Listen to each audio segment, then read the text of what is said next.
Assalamualaikum warahmatullahi wabarakatuh. Saya Winda Rahmaderi, NIM 21016124, Prodi Pendidikan Bahasa dan Sastra Indonesia dan Daerah. Dosen pengampu Yulianti Rashid, SPD, MPD, asal Universitas Negeri Padang. Metode pembelajaran bahasa yang dilatar belakangi oleh psikologi tradisional, behavioristik, kognitivistik, dan humanistik. Saya akan menjelaskan metode pembelajaran bahasa yang dilatar belakangi psikologi tradisional. Yang pertama, tokoh dan ide utama psikologi tradisional. Batasan psikologi tradisional sebenarnya sangat gabur, sebab dengan menyebut psikologi tradisional maka akan banyak berkembang anggapan sebagai berikut. Pertama, jika ada istilah psikologi tradisional, tentunya ada psikologi modern. Jika ada, apa batasannya? Kedua, penanaman tradisional di samping mengundang konotasi antonim modern cenderung mengundang nuansa tidak ilmiah. Itu masalah selera seperti dalam ungkapan, saya menyukai musik tradisional, sementara teman saya menyukai musik modern. Ketiga, penamaan psikologi tradisional cenderung mengundang anggapan bahwa sebelum berkembangnya psikologi modern, pada pakar tidak memiliki keseriusan dalam memikirkan permasalahan jiwa manusia. Padahal sepanjang sejarah kefilsafatan, pangkal otak pembicaraan selalu berpusat pada manusia, termasuk aspek kejiwaan manusia. Tata cara mode tata bahasa penerjemah. MBT memiliki 7 karakteristik yang membedakan dengan metode pembelajaran bahasa lainnya. Ketujuh karakteristik tersebut adalah tujuannya sebagai berikut. Pertama, tujuan pembelajaran bahasa asing adalah agar seseorang dapat membaca teks-teks bahasa asing, mengembangkan disiplin mental dan intelektual yang diharapkan sebagai efek logis dari pembelajaran bahasa asing tersebut. 2. Fokus utama pembelajaran bahasa adalah membaca dan menulis. 3. Pemilihan kosakata yang dibelajarkan semata-mata didasari oleh teks-teks bahasa asing yang dibelajarkan. 4. Kalimat merupakan unit pusat pembelajaran bahasa dan penerjemah. 5. Penekan pembelajaran juga diletakkan pada keakuratan. 6. Tata bahasa diajarkan secara deduktif, yaitu melalui pemantapan penguasaan kaidah tata bahasan pada tahap pertama. Kemudian pada tahap berikutnya, siswa ditugaskan mempraktekkan penerapan kaidah tersebut. 7. Siswa-siswa penutur asli bahasa target merupakan media pembelajaran bahasa. Metode langsung. Dari segi sejarahannya, metode langsung selanjutnya disingkat menjadi ML, dilandasi oleh prinsip-prinsip pembelajaran bahasa yang dikemukakan oleh Gowin pada pertengahan abad 19. Jika ditelaah lebih lanjut, usaha ini sebenarnya telah dilakukan oleh Montaigne pada abad 16. Akan tetapi, pakar pembelajaran bahasa yang benar-benar menerapkan prinsip-prinsip pemeloraan bahasa secara alamiah pada pertengahan abad 19. Elsaufer 1826 sampai 1927. Dalam pembelajaran bahasa asing, Saufer menggunakan interaksi oral secara intensif dengan menggunakan bahasa target dan mengembangkan pertanyaan-pertanyaan sebagai cara untuk mengembangkan kemampuan siswa dalam menyajikan kemampuan berbahasa serta memperoleh bahasa. Metode yang digunakan Elsaufer pada akhirnya dikenal dengan metode alamiah. Meskipun begitu, konsep metode alamiah yang dikemukakan oleh Saufer berbeda dengan konsep metode alamiah dikemukakan oleh Terrell dan Stephen. Pengembangan pola interaksi belajar dan mengajar penerapan metode langsung. Pola IBM yang berkembang dengan penerapan ML relatif lebih kaya dibandingkan dengan pola IBM dalam penerapan MTBT. Dalam ML, terutama dengan dikembangkannya teknik tanya jawab, interaksi guru dan siswa tidak bersifat satu arah. Meskipun demikian, pada tahap-tahap awal pembelajaran melalui penerapan ML ini, interaksi masih bersifat satu arah. Guru ditempatkan sebagai model panutan sekaligus bahasa target. Pada tahap-tahap berikut, setelah guru berpandangan bahwa siswa telah memiliki penguasaan secara materi secara memadai, barulah dikembangkan interaksi dua arah melalui pendayagunaan teknik tanya jawab. Metode pembelajaran bahasa yang dilatar belakangi psikologi behavioristik. Psikologi behavioristik disebut juga psikologi behavioral atau kata benda, psikologi tingkah laku atau psikologi stimulus dan respon. Penamaan tingkah laku bukan menunjukkan bahwa psikologi ini membahas bagaimana manusia bertingkah laku, tetapi menunjukkan bahwa dasar-dasar teori yang digunakan untuk menjelaskan bahwa gejala psikologi manusia itu merupakan tindakan terhadap rangsangan dari luar diri manusia atau dari lingkungan. Suatu hal yang menarik, dan hal itu akhirnya dipandang sebagai kelemahan psikologi behavioristik adalah proses penarikan generalisasi pengajur psikologi ini. Mereka mengamati tingkah laku binatang, bahkan menggunakan binatang sebagai objek percobaan untuk merumuskan teorinya. Namun pada akhirnya generalisasi yang ditarik itu digunakan untuk menjelaskan gejala psikologi manusia. Selanjutnya, metode audiologional. Salah satu metode pembelajaran yang dibelakangi oleh pemikiran psikologi behavioristik adalah metode audiogonal. Di samping itu juga perlu dicermati bahwa audiogonal juga dilatar belakangi oleh linguistik struktural. Linguistik struktural juga diwarnai oleh tradisi metodologi antropologi berkembang pesat pada masa itu. Pakar-pakar kebahasaan misalnya di Amerika Serikat pada masa itu memiliki pengetahuan yang memadai di bidang antropologi. Metode sugestipedia. Sugestipedia merupakan suatu metode yang dikembangkan oleh pakar psikologi dari Bulgaria, yaitu suatu negara yang terdapat di Eropa Timur.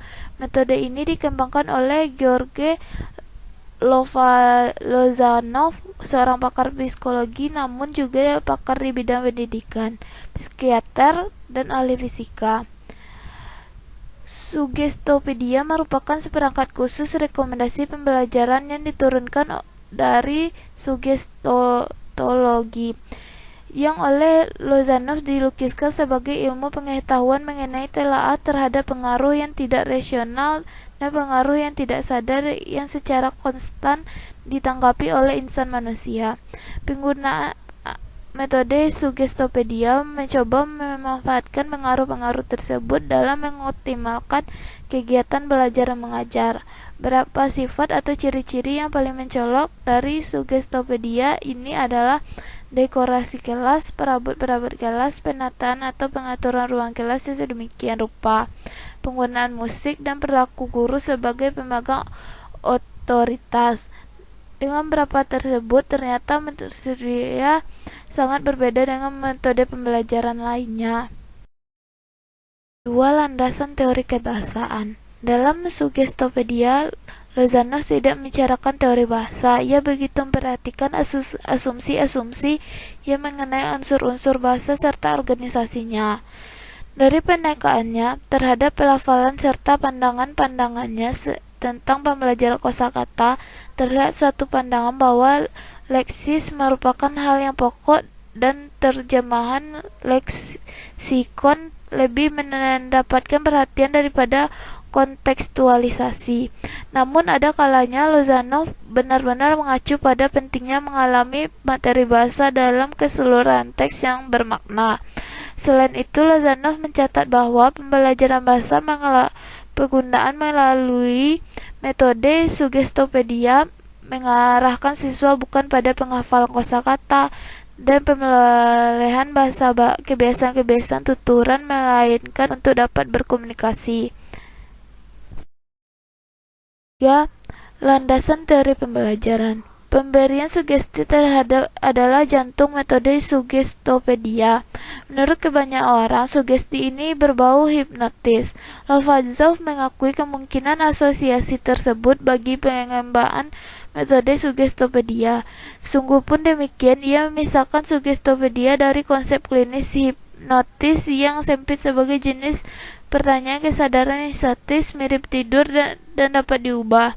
Lebih lanjut, Lozanov menyatakan bahwa yang membedakan sugestopedia dengan hipnotis dan bentuk pengawasan pikiran dan ingatan lainnya seperti digunakan dalam terapi-terapi psikologis adalah hipnotis dalam terapi psikologis itu kekurangan rasa, desugestif, dan gagalan dalam penciptaan suatu pendirian yang konstan dicadangkan melalui psikorelaksasi.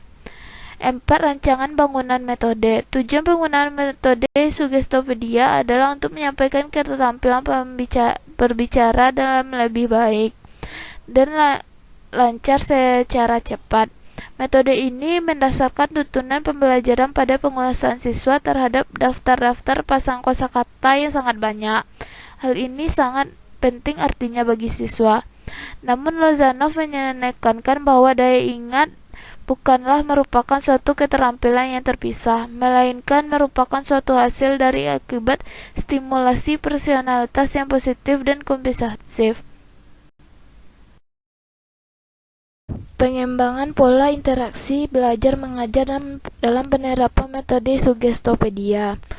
Pengembang pola IBM dapat menerapkan MS, yaitu metode sugestopedia, jauh lebih baik dibandingkan dengan pola IBM dalam penerapan metode-metode sebelumnya, yaitu MTBT, ML, dan MA. Hal ini terutama disebabkan oleh dikembangkannya aktivitas kelompok-kelompok belajar dalam kelas. Melalui aktivitas ini, maka jaringan IBM antara siswa dengan guru dan antar siswa itu sendiri berkembang dengan baik. Guru, sesuai dengan fungsinya, memang memiliki otoritas yang sangat tinggi di dalam kelas, tetapi otoritas guru itu tidak menyebabkan rasa cemas atau takut dalam diri siswa untuk menjalin interaksi yang lebih terbuka, lebih bebas, dan lebih demokrat baik dengan guru maupun dengan siswa lain. Yang keenam, kemungkinan penerapan metode sugestopedia dalam pembelajaran bahasa Indonesia. Berdasarkan kesimpulan di atas, kiranya metode sugestopedia ini patut mendapat perhatian untuk dikembangkan dan diterapkan dalam pembelajaran bahasa Indonesia. Dengan penerapan metode ini diperoleh hasil yang memuaskan dan keluhan tentang rendahnya mutu proses serta hasil pembelajaran bahasa Indonesia dapat diatasi. Agar penerapan metode ini dapat berjalan dengan baik, maka segala sesuatu harus disiapkan secermat mungkin. Guru-guru terlebih dahulu harus mendapatkan saran tentang apa yang dan bagaimana menerapkan metode ini, karena penerapan metode ini memerlukan guru yang memahami konsep relaksasi secara mental maupun memberikan sugesti, memiliki selera musik yang tinggi, relatif tinggi, dan mampu berkomunikasi siswa secara wajar. Para guru harus mengetahui sarana yang digunakan, cara memakai dan merawatnya. Bila perlu, harus disiapkan hal-hal yang terkait.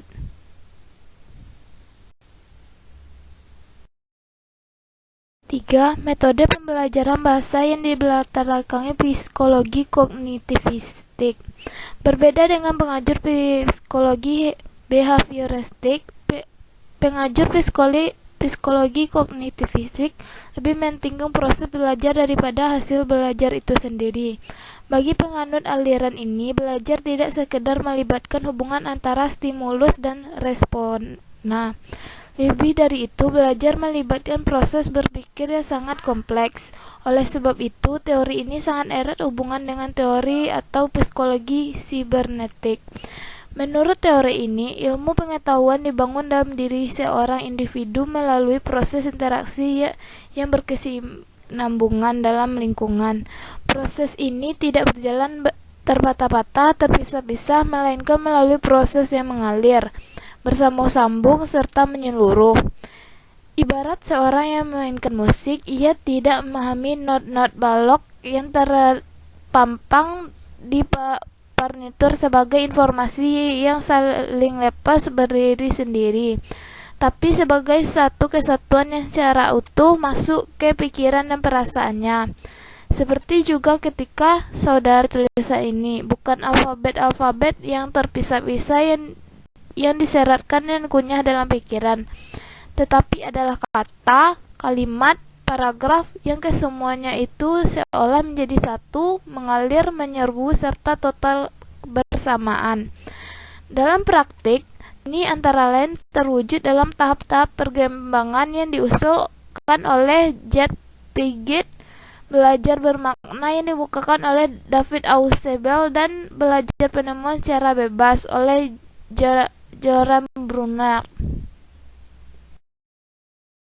Dan ide utama psikologi kognitistik David Ausubel. Menurut Ausubel, individu akan belajar dengan baik jika apa yang disebut pengatur kemajuan atau belajar didefinisikan dan dipresentasikan dengan baik dan tepat kepada individu atau siswa. Pengatur kemajuan belajar adalah konsep atau informasi umum yang memadai mencakup semua isi pelajaran yang diajarkan kepada siswa. Proses pembelajaran akan berhasil jika pembelajaran itu berupa sesuatu yang bermakna bagi siswa atau individu. Ausubel percaya bahwa dapat memberikan 3 macam manfaat, yaitu dapat menyediakan suatu kerangka konseptual untuk materi pembelajaran yang akan dipelajari siswa, dapat berfungsi sebagai jembatan yang menghubungkan antara apa yang sedang dipelajari siswa, mampu membantu siswa untuk memahami bahan pelajaran secara lebih mudah. B. Metode alamiah. Secara singkat, metode alamiah juga memiliki kesamaan dengan metode langsung. Aspek yang sama itu adalah menggunakan istilah alamiah atau natural. Pengertian natural yang dianut oleh 2 orang pakar ini mengacu pada bagaimana seorang anak secara alamiah mampu menguasai bahasa melalui proses pemerolehan bahasa. Jadi, intinya, Terrell dan Krasten mencoba menggunakan proses pemerolehan bahasa dan konteks pembelajaran bahasa. Meskipun demikian, dalam hal ini, metode alamiah ini berbeda dengan metode langsung. Perbedaan itu terutama terletak pada pandangan para pengajar metode alamiah yang tidak menyetujui penggunaan monolog guru, pengulangan langsung, serta tanya jawab langsung.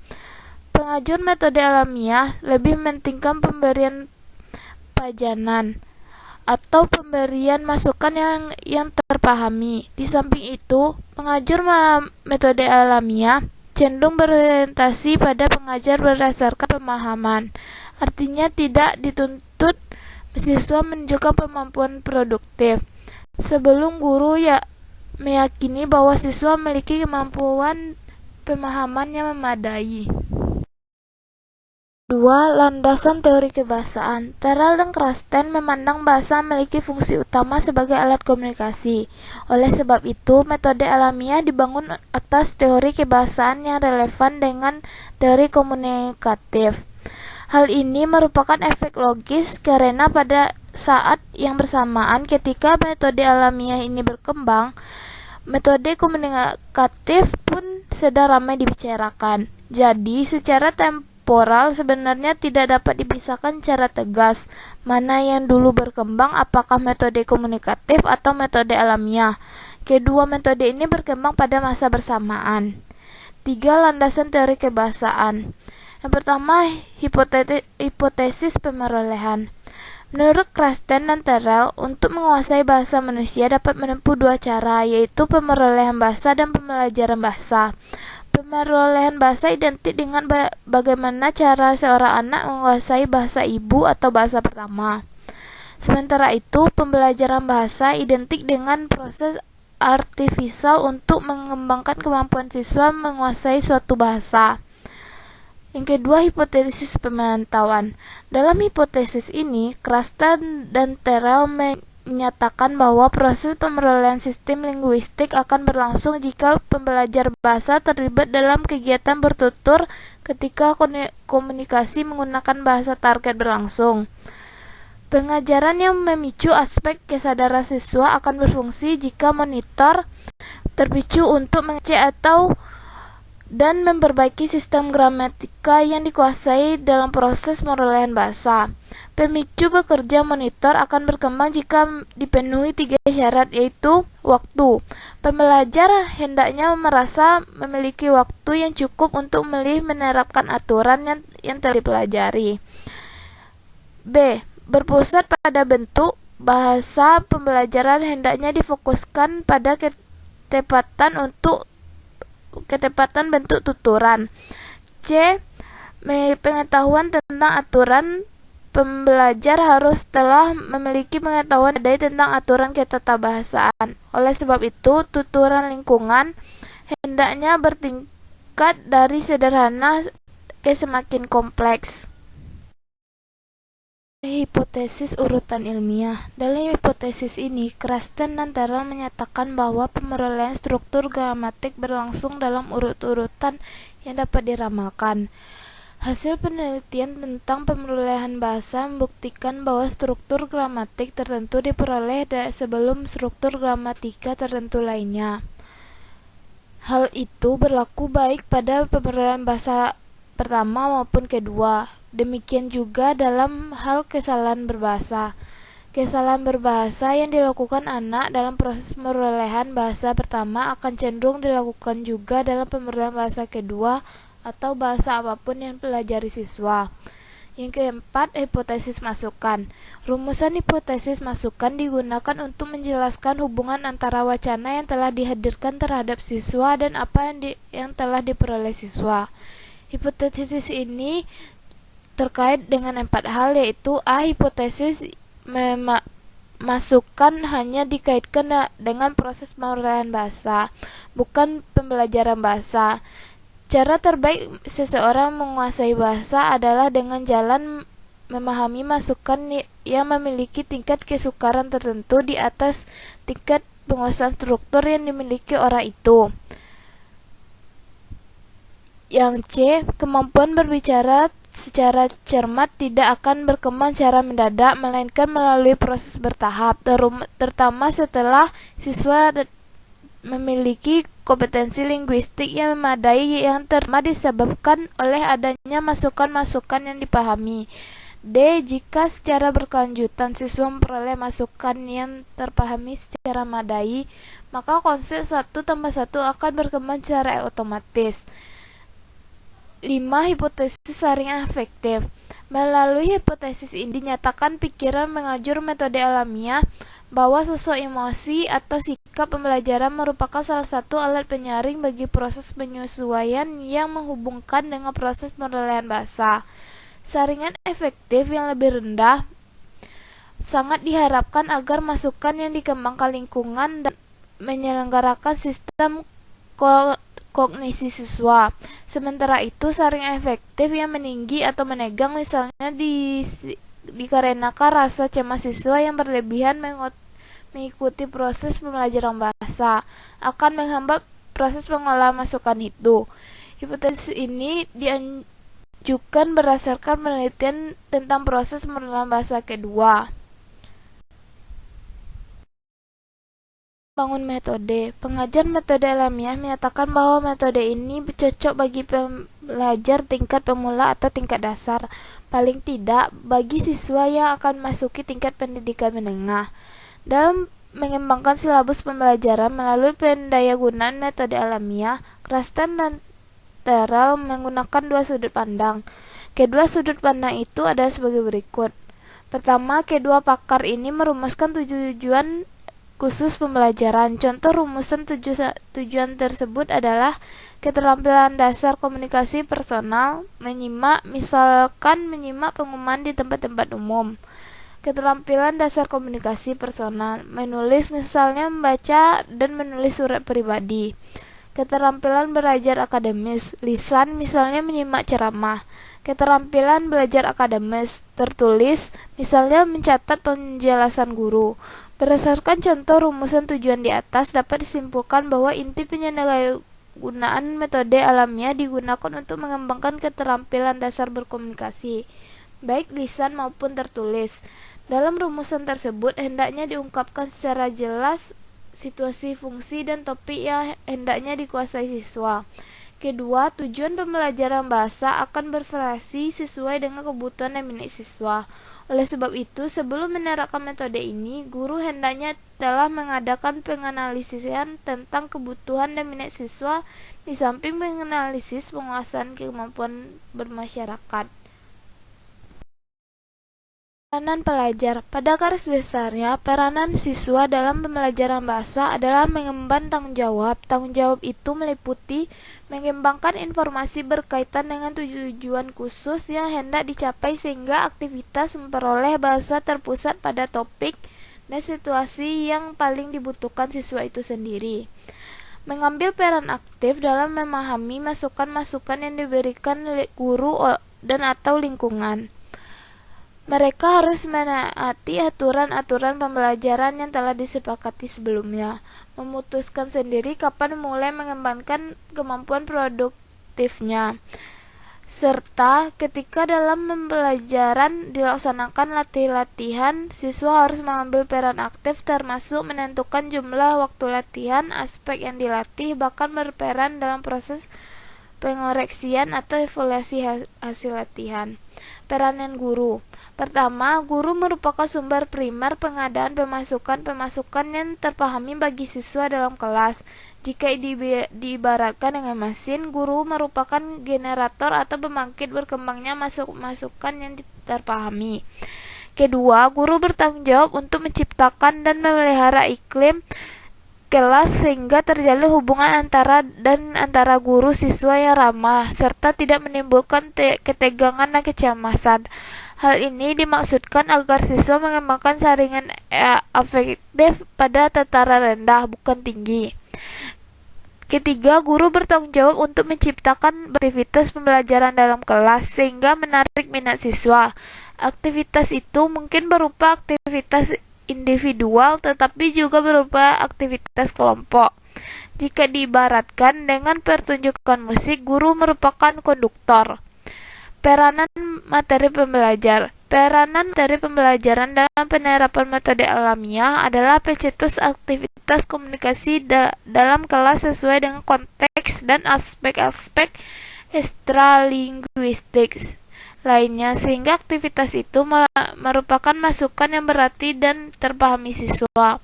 Pada akhirnya, materi itu adalah memungkinkan siswa terlibat sealamiah mungkin dalam proses pemerolehan bahasa, meskipun konteksnya adalah pembelajaran bahasa. Pembelajaran. Seperti diuraikan sebelumnya, pelaksanaan pembelajaran melalui proses pendayagunaan. Metode alamiah mengadopsi berbagai metode pembelajaran lain, metode langsung, metode respon fisik total, dan metode komunikatif. Hal inilah yang mendorong Kristen dan telah menyatakan bahwa metode alamiah merupakan metode inovatif bagi pembelajaran bahasa. Pengembangan pola interaksi belajar mengajar dalam penerapan metode alamiah. Pengembangan pola IBM dalam penerapan metode alamiah relatif identik dengan pola IBM dengan penerapan MS. Meskipun demikian, antara kedua terdapat perbedaan yang cukup mendasar. Pertama, pola IBM dan MS cenderung lebih bersifat artifisial atau buatan karena dikondisikan melalui aktivitas belajar. Sedangkan pola IBM dalam MAL lebih bersifat alamiah karena guru mengkondisikan agar siswa lebih banyak terlibat dalam proses perolehan bahasa. Kedua pola IBM dan MPS cenderung lebih tertib karena otoritas guru cukup menonjol. Sementara itu, pola IBM dan MAL cenderung tergantung pada kondisi siswa, termasuk di dalamnya kualitas saring efektif yang dikembangkan siswa. Jika guru gagal mengundurkan saring efektif siswa, maka siswa akan menarik diri dan IBM akan buyar tidak terkendali. Metode kompetensi komunikatif. Dalam merujukan nama kompetensi komunikatif cenderung ditempatkan sebagai suatu pendekatan, bukan metode. Oleh sebab itu, dalam pembagian ini tetap digunakan istilah pendekatan komunikatif. mengungkapkan bahwa untuk memahami pendekatan komunikatif hendaknya dipedomani 8 hal, yaitu teori bahasa yang aktual meyakini bahwa pada hakikatnya bahasa itu merupakan suatu yang mengekspresikan makna. Jadi yang perlu ditonjolkan dalam pendekatan komunikatif ialah interaksi dan komunikasi bahasa, bukan pengetahuan tentang bahasa. Teori belajar yang aktual didasarkan pada anggapan bahwa proses belajar bahasa lebih efektif apabila diajarkan secara formal melalui komunikasi langsung di dalam bahasa yang sedang dipelajari. Pengertian dan konsep pendekatan komunikatif. Konsep kompetensi komunikatif diangkat dari dikotomi Chomsky yang membedakan komponen bahasa menjadi 2 bagian, yaitu kompetensi dan performasi atau unjuk perbuatan. Chomsky membedakan konsep performasi dan kompetensi dalam 2 versi, yaitu versi kuat dan versi lemah.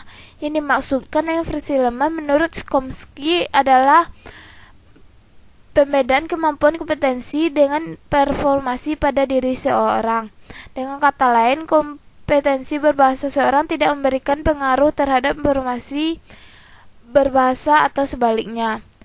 Kompetensi kebahasaan bertalian dengan pengetahuan penutur terhadap struktur bahasa sebagai suatu sistem dan merupakan kemampuan potensial dalam diri penutur.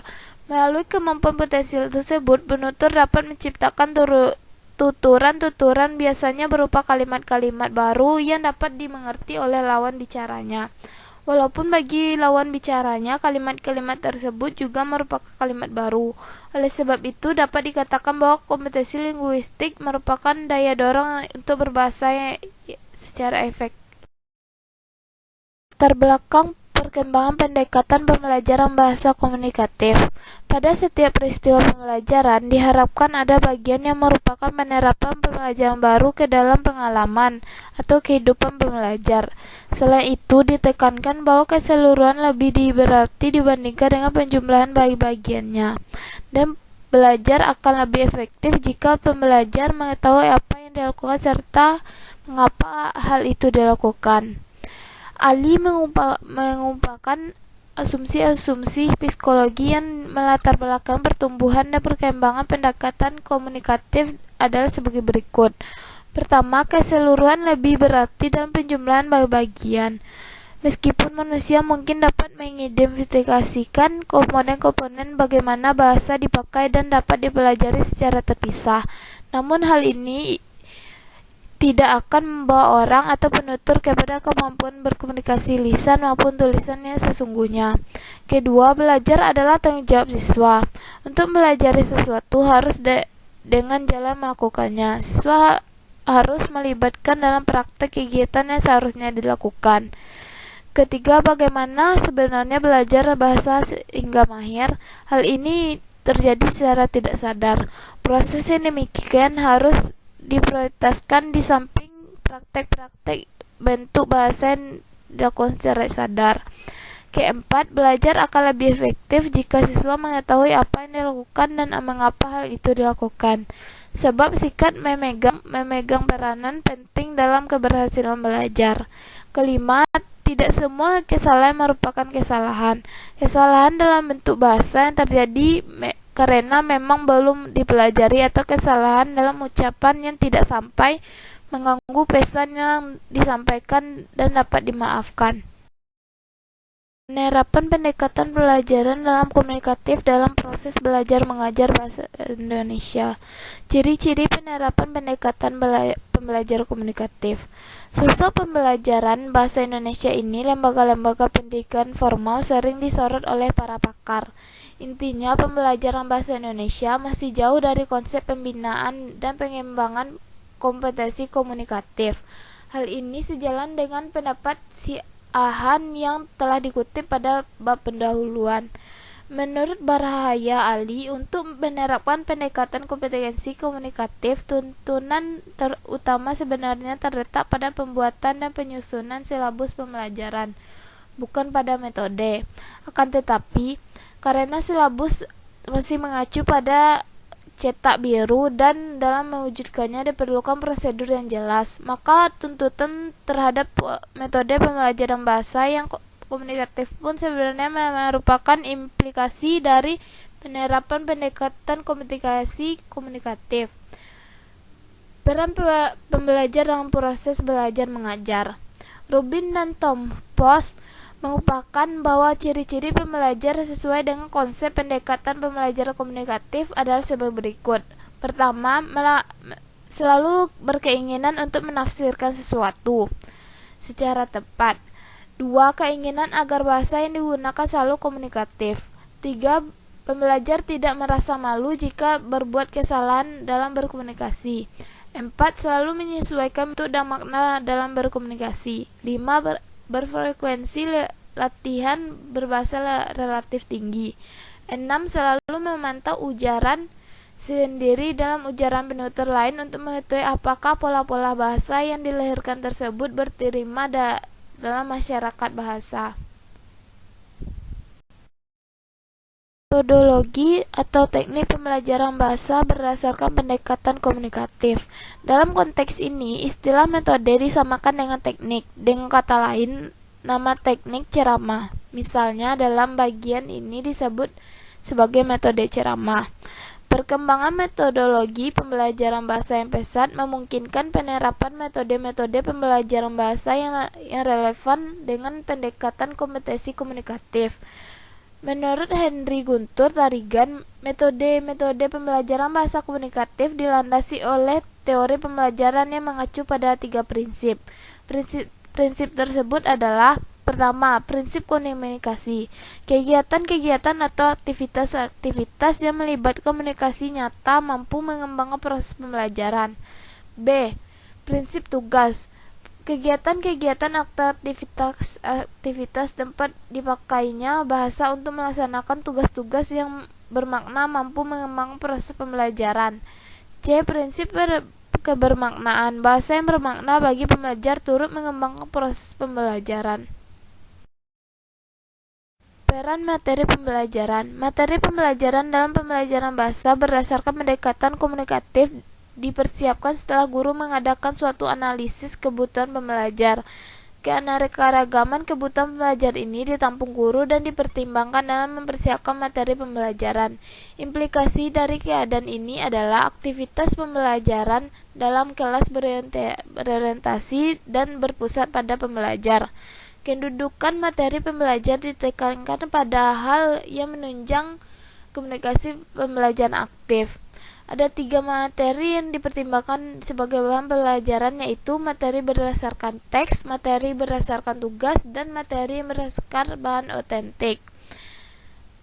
Pengembangan metode interaksi belajar mengajar dalam penerapan metode. A.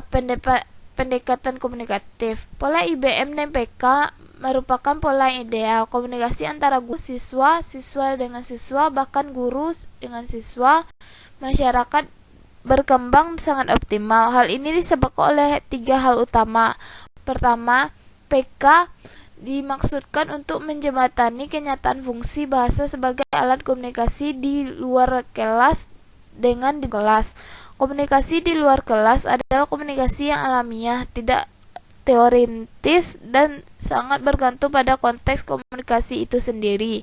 Kedua, peran materi pembelajaran sebagai alat pemicu proses belajar mengajar, bukan sebagai bahan yang harus dihafal siswa.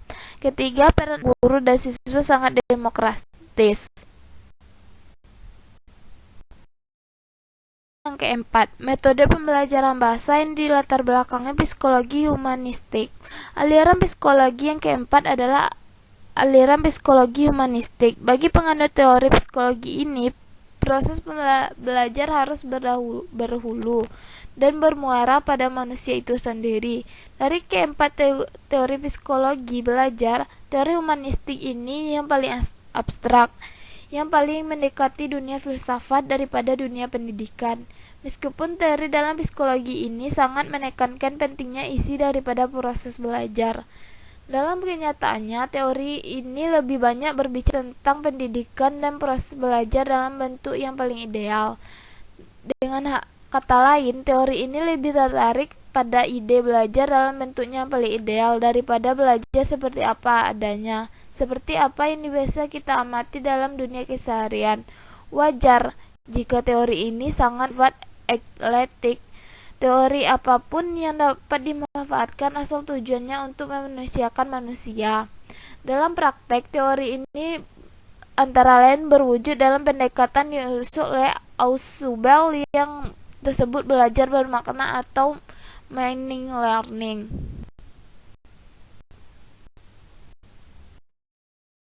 Hanya itu yang dapat saya sampaikan. Terima kasih. Wassalamualaikum warahmatullahi wabarakatuh.